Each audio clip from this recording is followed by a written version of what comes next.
నూతన సంవత్సరం చైత్ర పాడ్యమి ఉగాదితో మొదలవుతుంది. అక్కడికి 9వ రోజొచ్చే నవమి తిథిని శ్రీరామనవమి జరుపుకుంటారు. ఇంతకీ శ్రీరామనవమి ఎప్పుడొచ్చింది?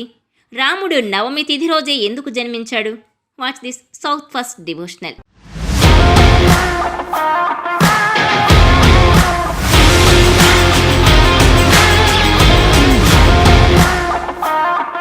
రామాయ రామభద్రాయ రామచంద్రాయ వేదసే రఘునాథాయ నాథాయ సీతాయ పతయే నమః.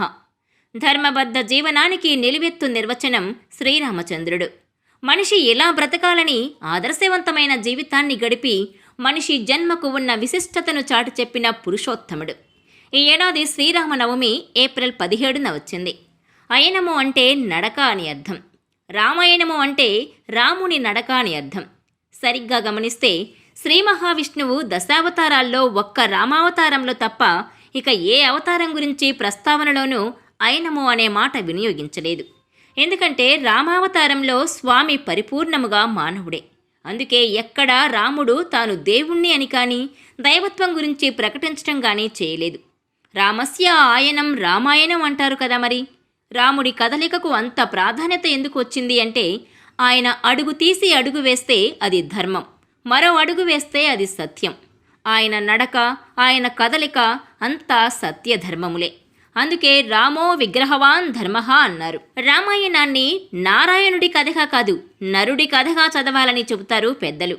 రాముడు దేవుడు అని కాకుండా మానవుడు అని చదివినప్పుడే ఓ మనిషి సత్యం, ధర్మంగా ఇలా జీవించగలడా అనే ఆలోచన వస్తుంది. శ్రీరామ రామ రామేతి రమే రామే మనోరమే సహస్రనామ తత్తుల్యం రామనామ వరాననే. పరమశివుడు పార్వతీదేవితో చెప్పిన ఈ శ్లోకం అందరికీ తెలిసిందే.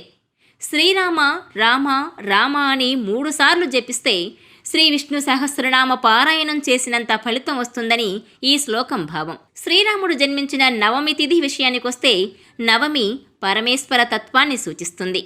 9ని ఏ సంఖ్యతో హెచ్చించినా ఆ నంబర్స్ కలిపితే మళ్ళీ 9 వస్తుంది.